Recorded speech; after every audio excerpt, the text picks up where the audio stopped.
all over. Okay. No, no. Okay, I We was should have a picture of 6:30. Carnival House. Yeah, we took, yeah. So Future. if I can get everybody's attention, I'll call the work session to order. Okay. Here we are, we gotta start doing other meetings too. Hey, who has the gavel? I can quiet a room in a heartbeat. Okay, so first we'll go over the regular business meeting. We've got the invocation with James Savage, the pastor, associate pastor at Snellville United By the Methodist. way, he's leaving Snellville Methodist. He's been there a long time, hasn't he? No, he's just been there, About 2 years. yeah, I was gonna say about 2 years. What is he With a doing? distinctive cap on. He's going to Nashville to a non-denominational church in Nashville. It sounds like it's kind of like a 12-stone. What'd you say, Beth? Yeah.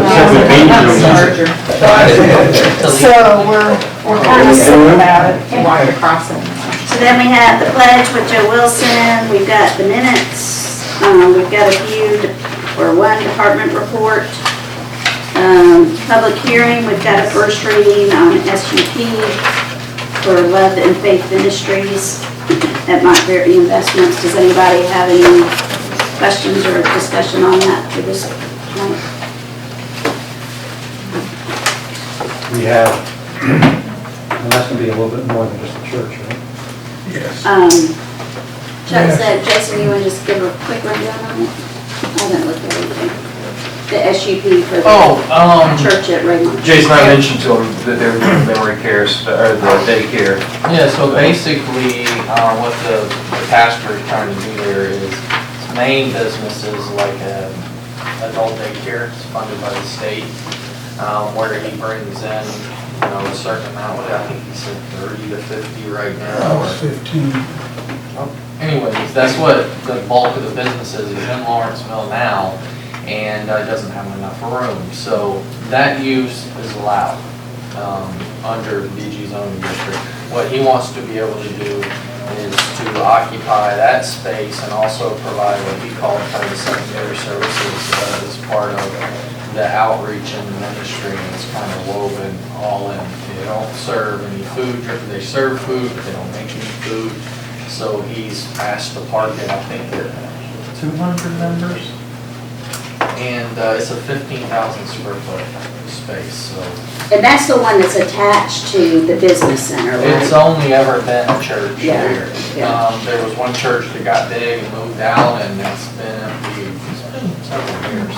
I think it was the Good News Haitian Church. And their main issue is parking. They want, Well, I mean, mean- if everything was parked at 100% at 100% of the time, there may be a parking issue, but you just drive by. I mean, that's what they need to. Right. Right. Basically, if we max out everything at every time, they'd be short like 30 spaces. Right. If they had a full church, a full business center, and a full used car inventory. But that would be unusual, like when the church was in on Sunday, that the business center's not gonna be full. Yeah, I mean, it's kind of complimentary hours. I don't foresee there being a parking issue over there. You can just drive by and see that. And the adult day is gonna be more drop off. Right. There won't be anybody there except the employees for that. So I know we have a history with shopping centers and the churches, and I think our bigger issues were putting them in small, like tenant spaces next to a Papa John's or something with limited parking. And those have been basically pushed out with the new ordinance that we've adopted. So these standards are a lot bigger. You have to have a larger piece of property and more parking. And for the exception of those 30 max spaces, they meet all the requirements. So if we were going to allow one in a shopping center, that would be one where it would fit, not causing a Well, problem. wasn't the issue also that churches don't pay taxes? Well, I mean, as far as a But- property ownership but- standpoint, but From this, in this case, the property owner would still be paying Correct. taxes. So Right. that's not, that doesn't become, and I believe his business, his adult daycare business is taxable as well. right, okay. So he would still have a business license there, and we would just allow for church services as well. All right, under new business, we've got all the second readings from the last meeting. We've got the short-term rentals. Chuck emailed out a final. Yeah, I sent out the final, but does anyone need a paper copy? I've got paper copies if anyone needed a paper copy.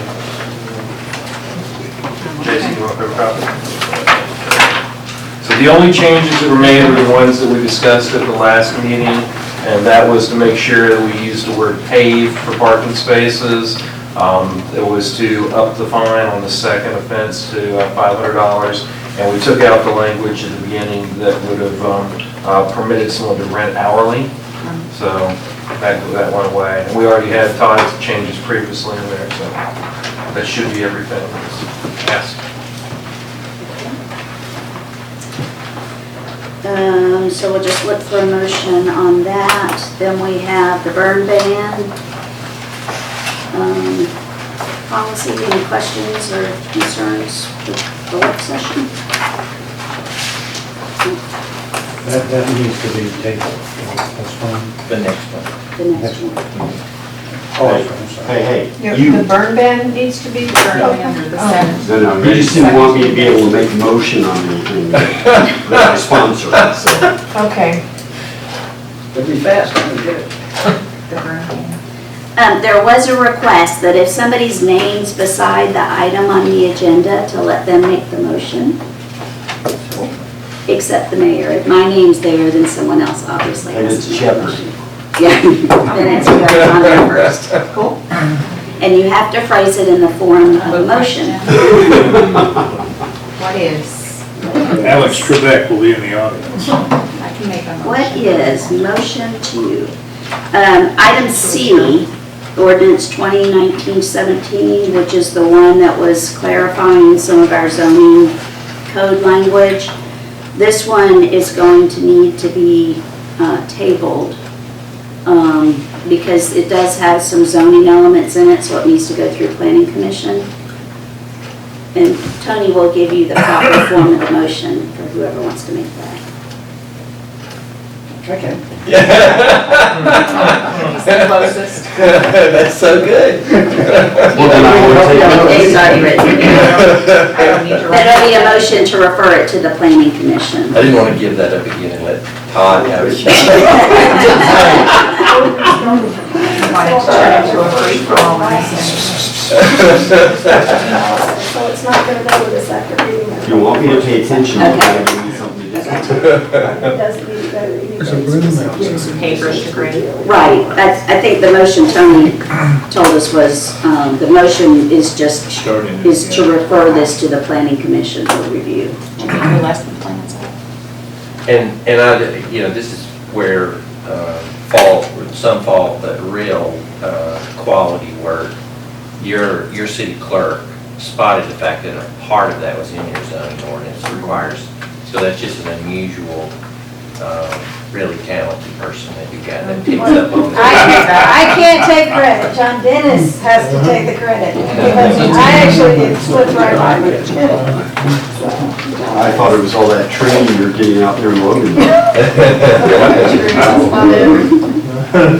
And then I'll ask for confirmation for Lori Ann Spears for the URA and the DAS. She lives in the city, and I actually met her at Public Safety Night. She works for Department of Community or Family and Children's Services. And she's come to the last 2 meetings of the DDA, and I think she's going to be really phenomenal on this board, so to appoint her. And then we have some surplus equipment for Parks and Rec.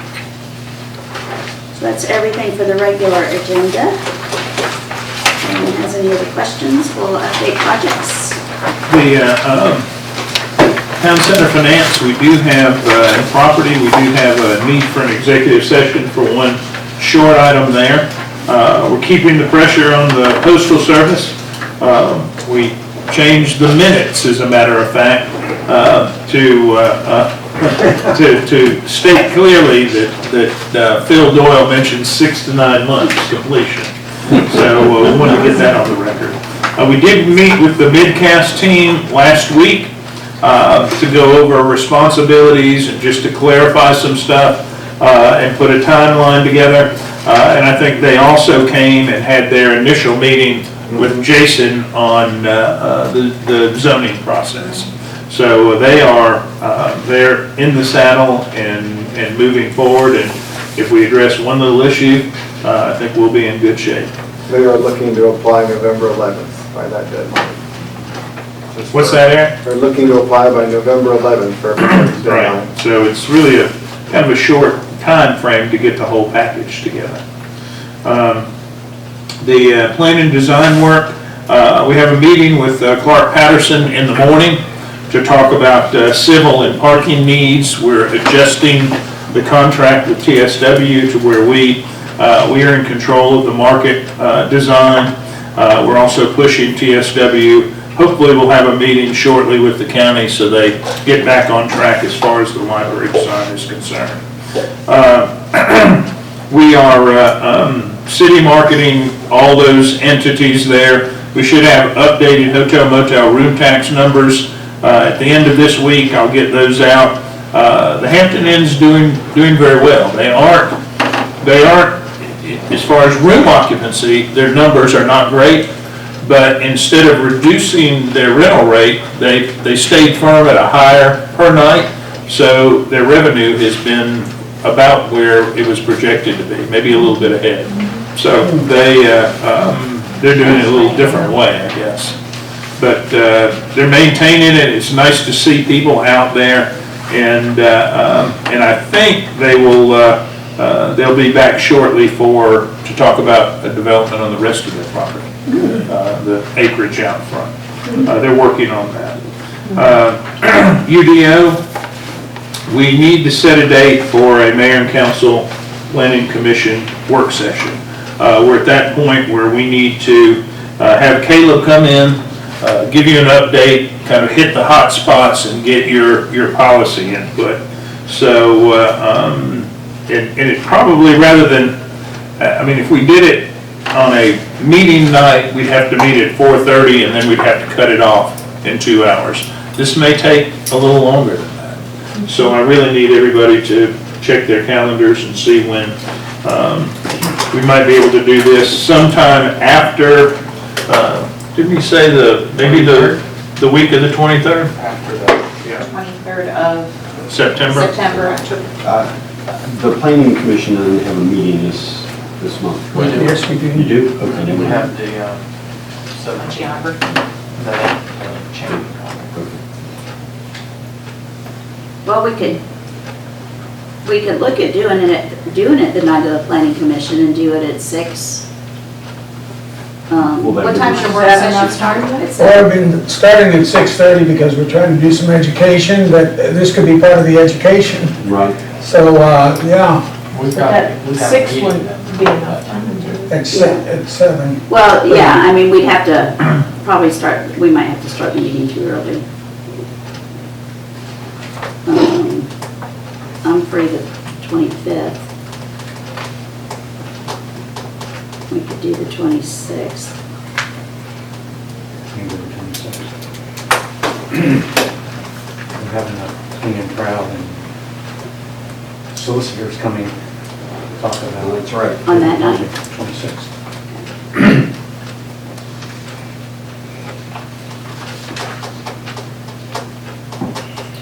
And we're at October Next 1st. week, next week,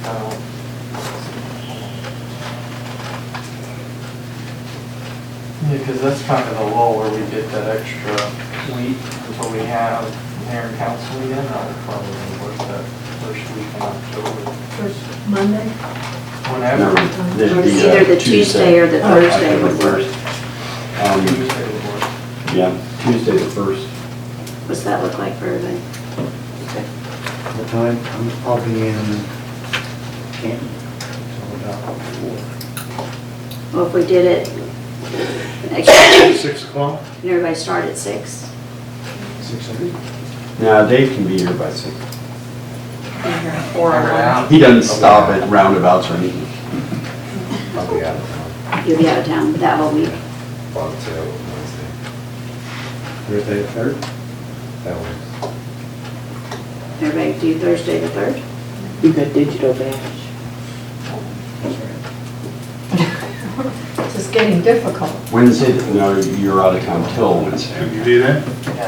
And we have the. Let's go back to the 24th and just cram as much as we can in, and if we need more time, we'll do it another night. We'll have another. What do you have on planning? A lot of cases or one? No, we just have the one that you referred to us. That's the only thing. We need a little bit of time to explain it to our new members. You said more than a little? Well, not necessarily. Okay. I'm just thinking if you do your one thing, then you have this after. Yeah. No, we don't start the meeting until 7:30 though. That's a long night. Well, why can't we start at 6? Start at 6, take a pause. It's gonna be, I think it's gonna be a pretty involved discussion.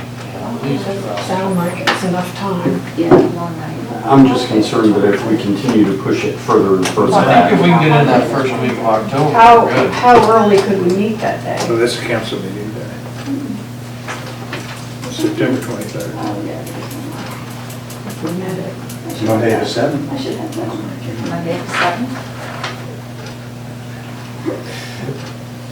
After that, Wednesday, the fall break. So I can do the 10th, 11th, any day, anytime. It's getting, It's a lot later though than. All right, let's go with the 7th then. Does that work, Jason, or? Monday the 7th? Uh-huh. 7th. As far as time frame with the UDO and It everything? should. be Caleb okay. didn't cross that date out, I don't think. No, I'll check with their team. I didn't Make schedule sure. beyond like 2 weeks yet. All right, y'all 10, 7. tentatively set for 6 PM on October the 7th. Food, bring your own food, Oh, bring your own food. We'll work that out. Okay, I'll bring food. you sure? I'll do food. Okay, well, thank Wow, you. Butch, thanks. Thank you. Get food. Just something simple, some subs or something. Nothing elaborate. Like subs is fine. Subs are fine, so we don't The have. council. Now gyros and potatoes probably. Rip it on. We're gonna bring in the VOA on that too. That was hilarious. want to. You ever have that looked on camera? All right. They should be invited, I would think. Mayor, would it be appropriate to invite the Board of Appeals to that also? It's more work. Yes. I mean, gonna need a supplement. Now that I heard there's free food, let's see who else. There you go. It might be Chick-fil-A. Can we bring a date? Yeah. SYC Chicken all over nuggets. it. Oh, yeah, Greg wants A nothing more sign, than. 3 nuggets per person, right? Well, you know, people could bring their own drinks, that would reduce that. I'm gonna bill dates. I'm just gonna send a bill today. I mean, there's plenty of, we could all bring a covered dish. You bring one? I could It could be a BYO. 7. Roger, you can test out your menu. Special meal. pumpkin pie with calf Oh, hog. he's Yeah, just weird. it works for me for dinner, man. All right, let's get that. Yeah, okay, here we go. Good deal, thank you very much. Roundabout Construction. I had a meeting with the Snells today, and they're getting a lot of work done because of the dry weather. We still don't have an exact date when they'll be finished, but it looks good right now. They probably could finish within that 6-month window. 78 and 124, everything really hasn't changed a whole lot. We have had a discussion with the traffic ops folks. We have out here on Oak Road in front of City Hall on the other side of the street, on the green side, there is one mast arm pole, a very attractive pole that has a couple of signs on it. They had planned initially to put another pole in the ground in front of the memorial. Well, we killed that. So they're going to go across the street and put a pole in, and then, a silver ugly pole with a wire across and put extra signage on it. Eric did some research. We went back to the original contractor on the green, got all the pole information, sent it to Gainesville, met with the folks in Gainesville, And I think we've convinced them just to put the extra signage on the existing pole. We hope that's the case. The construction manager is a guy named Harold Mull. He's been there a long time. He doesn't want to give Pittman any more time to do anything. I mean, he wants them done with that project. And I said, well, just put your signage on this existing pole. So we don't have an answer back yet, but we think that. What's the signage gonna say? There are 2 left turn lanes now on, heading eastbound on 78 off of Oak. They have to put another sign up there. Like an arrow sign? Yes, exactly. And they wanted to put it closer because the existing sign is before the turn lane will start. But I think I've convinced them that, look, you're catching them early. They're gonna have had almost a year of 2 left turn lanes already with the light up there. So don't have an answer back yet, but I hope that's gonna be it. We sure don't need more wires in the air and ugly poles out there, so we'll see. SDS negotiations, forget everything you read here. Barbara has a last minute update. There are 2 issues in the SDS, 2 services that the staff for Gwinnett Municipal and the staff for the county have not been able to come to agreement on. So it's been kicked up to the elected committee that Charlotte had requested that we do. So the city elected committee is meeting with the chairman tomorrow morning. So hopefully we can talk through and at a policy level, get those 2 provisions worked out. And then if that's the case, honestly, everything's then waiting on the county to approve all of the documents that the city has already forwarded to them, or the cities. The cities have all submitted any changes to their road map, sewer and water maps, and all of that stuff have already been given to the county. So we're just waiting for them to go through and process any changes and updates. I don't think Snellville had we didn't really have any changes on ours. Not on the roadway maintenance. Yeah. We're concerned about the dispatch reimbursement. Yep. Not putting a cap on it, and with the police pads. Yep. So we're just down to 2, and it's really a police issue. So, hopefully we'll have a good discussion tomorrow morning with the chairman, and if that's the case. I know the chairman's pushing to get all of this done without filing an extension. It's due by October 31st, but it's got to be submitted to the Department of Community Affairs by September 30th to give them review time. And then all the cities have to pass IGAs, and then the county has to approve that. So there's still a process. So again, it's really going to be how quickly the county staff can get their stuff done. So we'll see how that goes in the morning. Really no change on the SPLOST program. Things still look good. One thing we are tracking is the title tax, which seems to be being a little less every month because the state changed the percentage. So we're taking a look at that. We might have something for our legislative delegation to look at, change that. Ordinance development. Everything's on the agenda tonight, and I guess there's a vaping discussion to come, which may add something to Tony and Chuck's workload. That's all I've got to see. And I did skip over these 2 things. Do we have any other correspondence? No, we don't. Executive session, both real estate and litigation. Item B, IGA with Gwinnett County Water Resource. I'm going to Question for Dave, did you get one? I've already got it. And here's a couple of maps. I started to fill this out. I know, yeah. Yeah.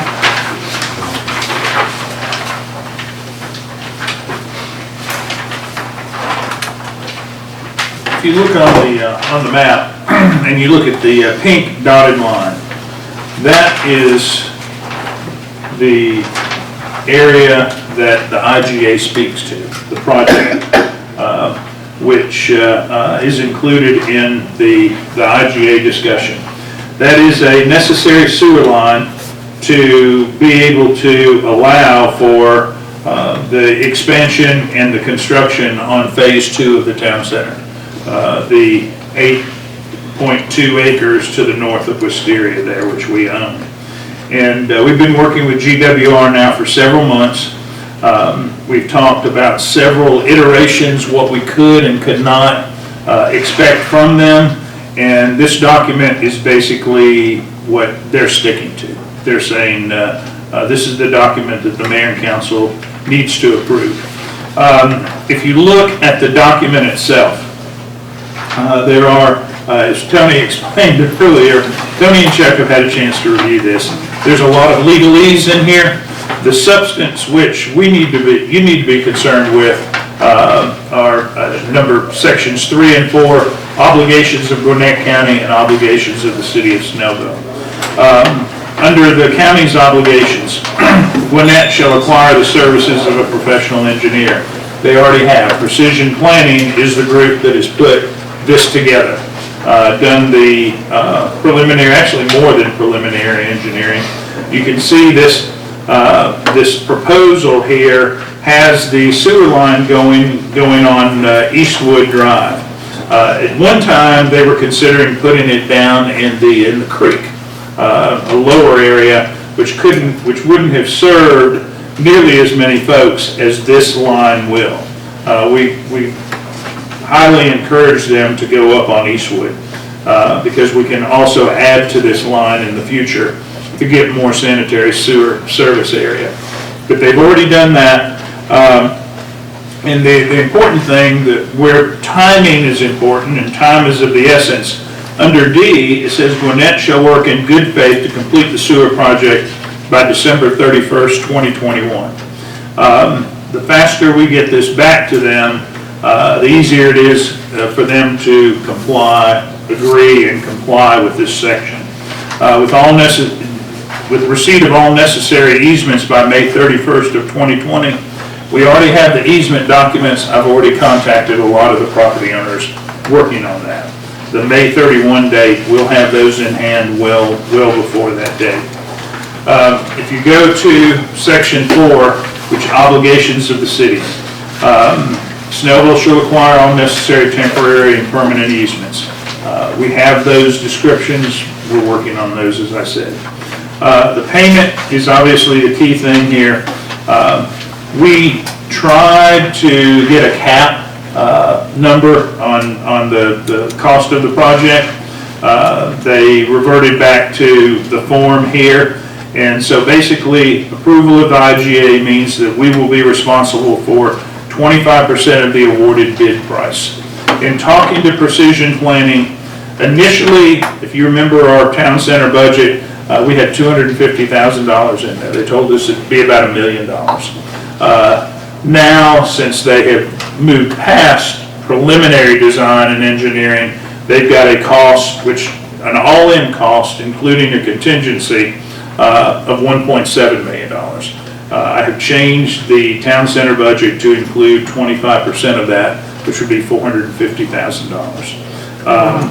For the access and the future access of this line, I know $450,000 sounds like a lot of money, but it is a bargain for what we're going to be able to do here.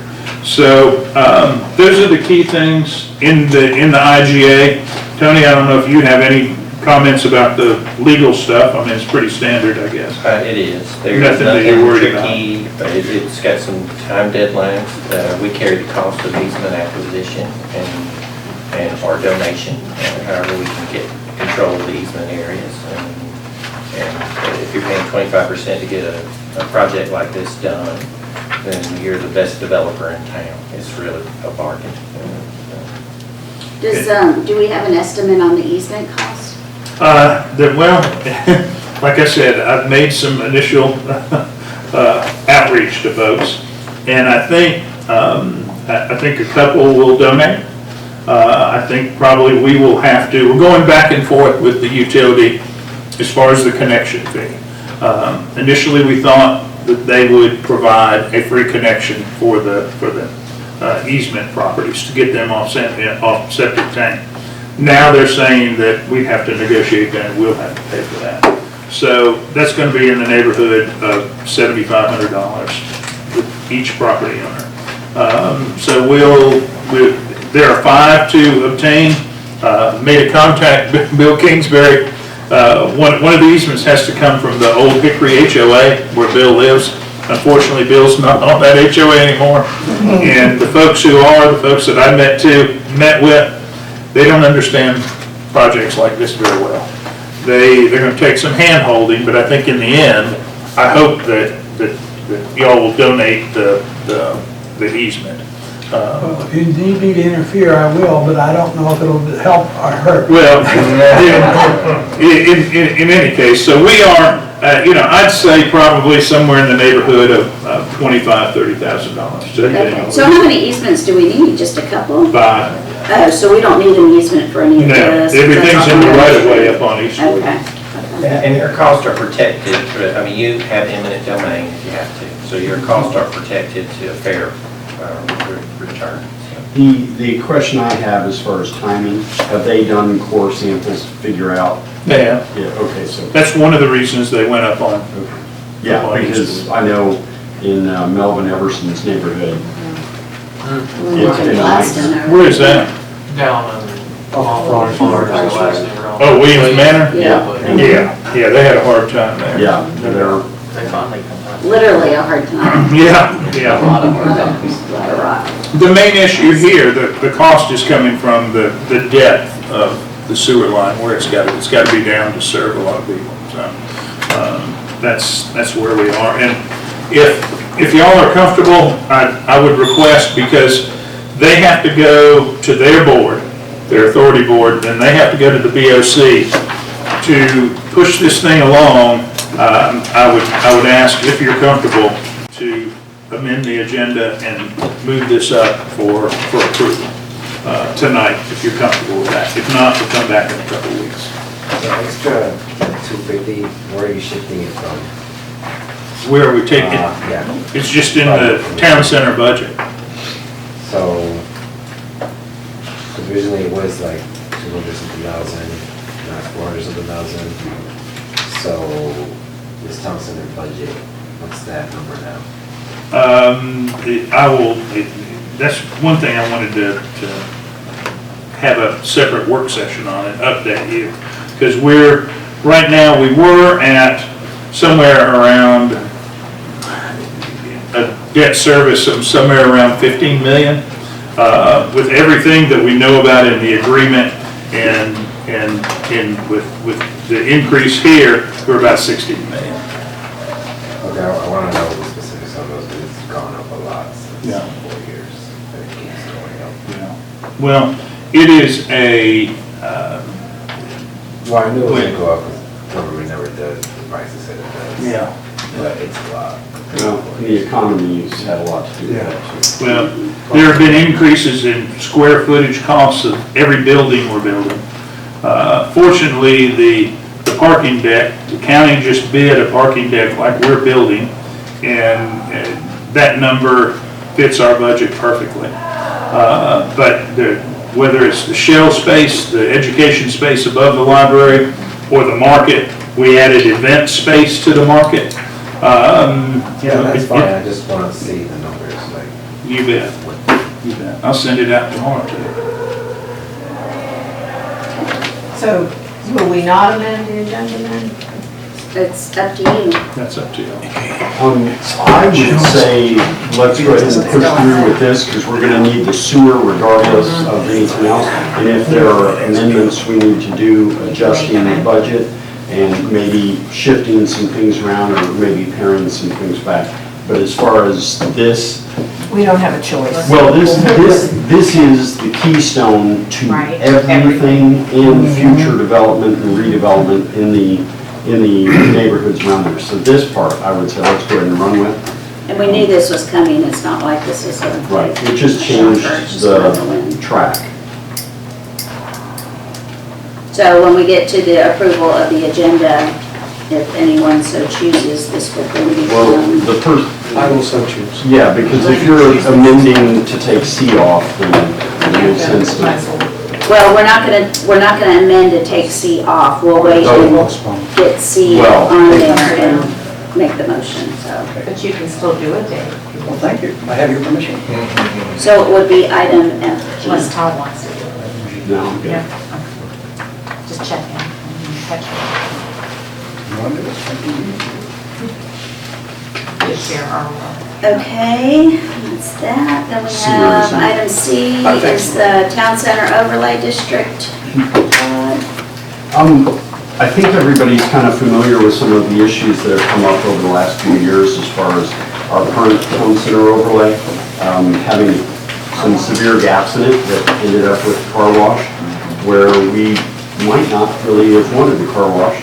So I asked Jason and Butch if we could look at expanding the town center overlay district to encompass everything that's in our land use plan called the town center land use. That way, we're protected. I think we need to do it sooner rather than later. Since we made all these wonderful press releases that we're finally making progress on town center, there's more likelihood that someone's going to come into that area and want to invest or build or currently owns property, and I think it behooves us to go ahead and make sure that we have a consistent overall design and regulation over that whole area. I've had 2 inquiries. So, They're looking for property. yeah, and this last, during the meeting last week, actually learned that we're getting a brand new Wendy's that is going to be in this area and won't fall under our town center design. So it would be awfully nice if we could rush this one to the presses. It's really just something that is overdue. And part of me wants to wait till the UDO, but since there's people already pushing to get in there, I would rather our downtown as we develop it look as cohesive as possible and maybe not have some uses that y'all would deem probably not pertinent for a town center. So does this just require What what's we have to required? discuss at this point is the mechanism of the change. So there's one process to expand the overlay. That's pretty easy. We just have to get with Tony and Chuck for due process, how we serve the property owners, because. And on this map, Yellow. we're talking about The making yellow. all of this area the yellow stripe. Right, and just a little backdrop, currently, the town center overlay does not legislate use in the fact that it's restrictive against certain uses. It allows for more uses and relies on the underlying zoning. So if you have a BG zoning district, you can do everything in BG, plus whatever the town center allows, which introduces some residential and some other mixes, and that's the old ordinance from like 2004, 2002. So what the plan was with the UDO is to expand the yellow area all the way to where it matches, but build into the UDO all the architectural requirements of the current town center zonings, which we have, and we have not, outside of the senior apartment, have not really adopted or developed one into the overlay so that they're identical, so that even if you're having it rezoned into one of the new ordinances, that you still be controlled in that manner. Now like I said, the overlay doesn't have now, it doesn't have that, and it doesn't have use restrictions, so it hasn't been generated, that's not been created. So if there's uses that you want to prohibit, we could do that with a quick text amendment, if that's what you're really concerned about, or the development of that town center overlay to match the town center ordinances. It's confusing, and it hasn't been reworked in there yet. So the mechanism is how we have to concentrate on what to do. We can just expand it, but then we have to add language to and do a text amendment to town center overlay prior to the adoption of the And And then the adoption of the UDO, we would reincorporate all of that in together. Yeah, I mean, have to mash it back in. Right. And my first inclination was to just put a moratorium on anything within that area until the UDO was adopted, but that would mess us up with town center, that would mess up, I think Wendy's has already pulled their permits. It puts a little bit too much of an anchor on things, so. Where's the Wendy's gonna go? Next to the racetrack. Next to racetrack. Where the DUI school and Okay. the antique store used to be. Okay, you can't walk there from Sacramento. So the expense is gonna be from the yellow straw and rubber? Right, which is the way it should be. That small area was designed basically for what we see across the street that was never developed. It was kind of more centralized, it was more of an experiment to see, to kind of get that one project in there and then generate, more development from there. Well, that fell flat, and now those areas, are not protected as far as use provisions. They're all underlying zoning. It's kind of like the way, even though Pet Paradise was a good project, that's something that can slide in there. Then, like I said, the mechanism has to be, it's gonna have to be pretty detailed unless you just want to look at uses if you're more concerned about use provisions. I think the usage, because if it's PG, there could be another car wash. Right, then you have to go out and you could just mirror the uses that are in the town center ordinances. You could refer them back to there. I don't know exactly how to do that part without have to. Yeah, and Roger, it's really just, it's getting the overlay district to match what we decided was the proper use with our land use plan. So it's just, we probably should have said, hey, we need to do this at the time we permitted the land use. Up 124, shouldn't we expand it up 124? Yeah, I think big box is eventually gonna go away and it's gonna become something higher dense probably, I guess. Well, they still were protected by use provisions on those too. They would have to come back and rezone and all that. So we don't want to, I don't think we want to extend the town center, but big box protection, you mean as far as like them going away? 124. Yeah, I mean, but the concern is that they die and then they want to do something else. Yeah, I mean, we're protected for pretty much, they would have to come back and ask for that change. And They don't have to ask for the change right now if they're if they have an underlying zoning and they're outside of that area, so there's really no protection, i.e. the car wash, Pet Paradise, anything else that you're not happy with in DG or OP, that's a permitted use. Permitted use, anything that was a special use or conditional use still has to come your way, car lots, stuff like that, churches, that long list. So I know I asked this already, but just so I make sure that we're talking about moving the yellow striped area, but only to the red. Right. Okay. And then, how much, what do you want to do? You want to link the uses directly back to what we've approved as a listed use table in the town center overlays, or not overlays, I'm sorry, ordinances, but there's two different lists. There's a mixed use and then there's a residential component, so. Can you just shoot it out to us and just get our feedback? What, the list? Yeah. It's in the zoning ordinance, so, yeah, I mean, those two lists are Could you just. spoon feed us? Yeah. Don't make us go look for it.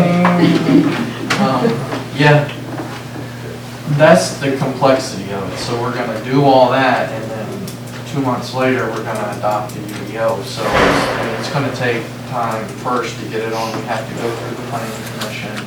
So, we may be in a month and a half, 2 months.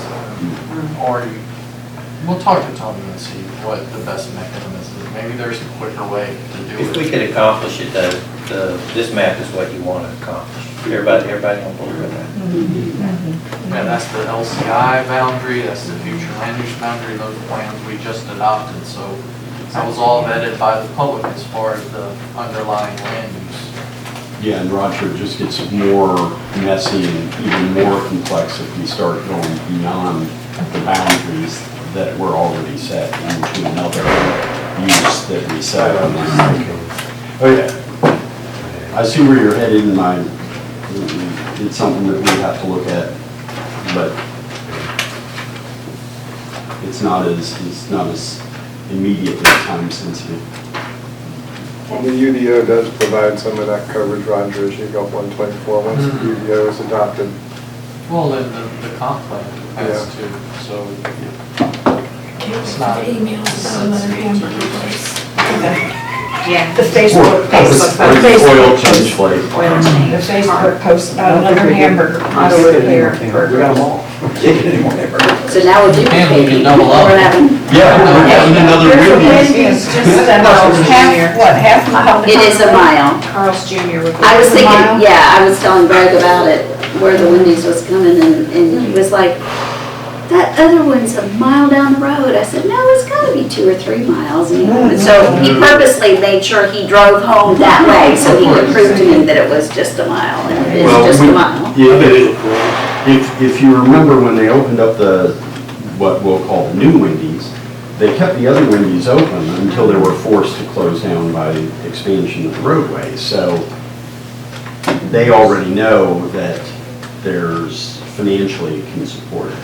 So makes sense. If you go in that way. Yeah. Yeah. Okay, I wouldn't so get bad service. Tony both ways. and Chuck will get back with Jason and how this can be done. Okay, item D, we've got restrictions on vaping. Gotcha. Yeah, well, we initially discussed this a little bit at our retreat in December.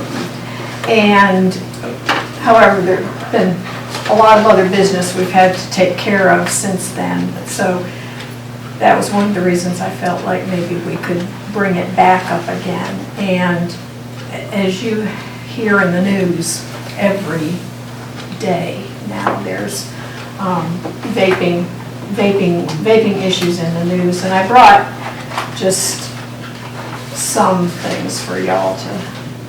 They're already outdated, another person. Well, this was like, yeah.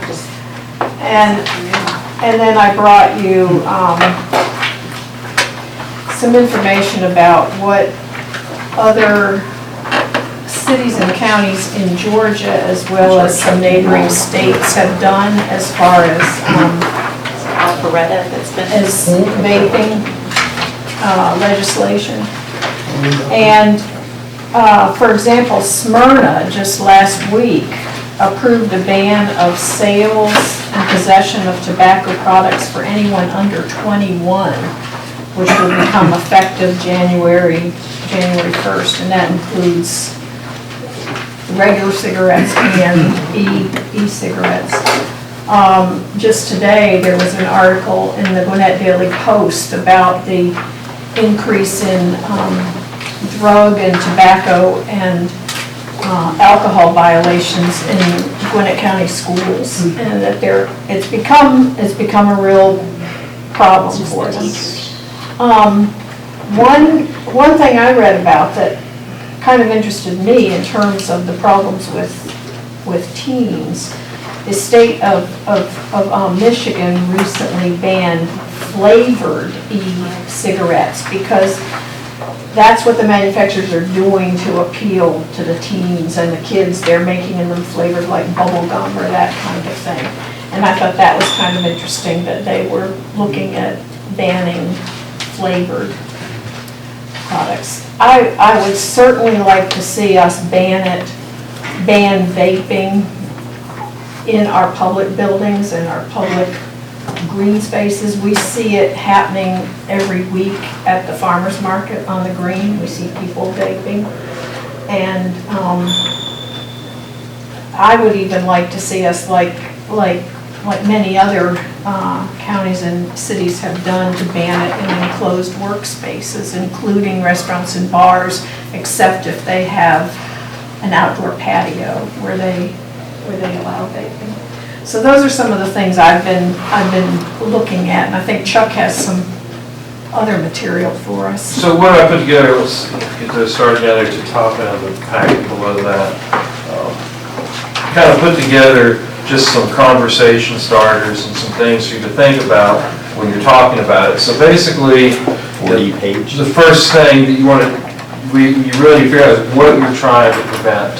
So with vaping, there's a lot of different issues. There is the underage use of it, but there's also other issues that are going on, such as the materials themselves that you put it into. I mean, you have commercial companies that make vaping juice and Juuls and some of those. Those are pretty standardized, not necessarily healthy, but standardized.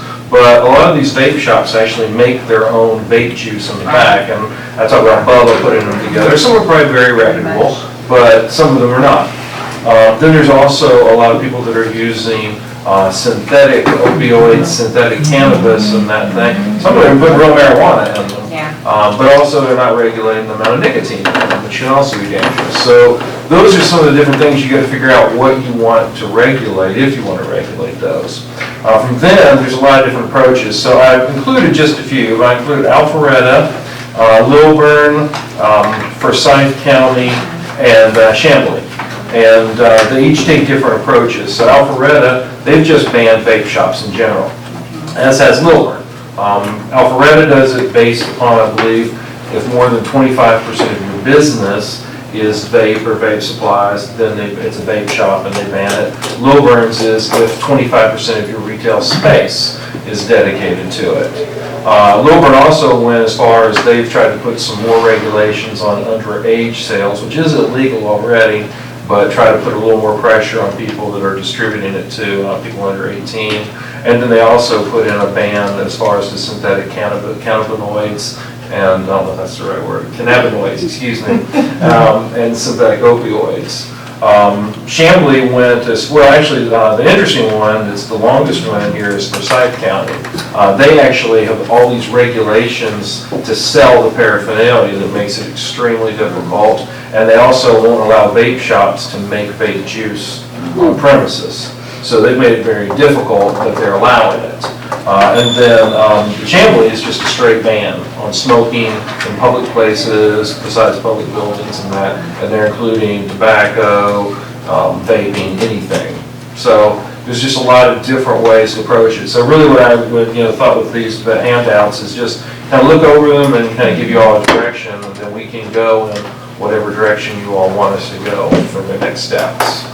So if we were gonna do like vaping just in general and putting restrictions on where you can do it, are we also talking about banning in the stores and stuff? Can we do that all as one ordinance, or does it come out as You could put that in one ordinance, absolutely. That would, Okay. but we'd set it through like we usually do it each by sections, so if you wanted to regulate vape shops, then that would be a section. If you want to regulate smoking in general and include vaping and smoking, I mean, we already have, I believe, a public building, or excuse me, a city property ban, so that would be easy to add, no vaping to city property. But if you want to go as far as public, then that would be a different step, but all that can be done in one ordinance.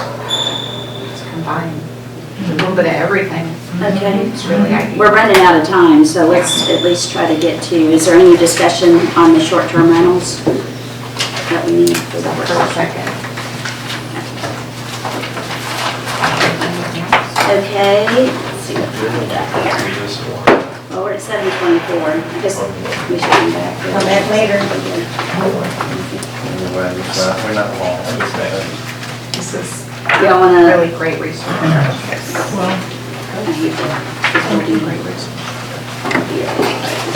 So let's come back after the meeting for the exec session. It shouldn't be long.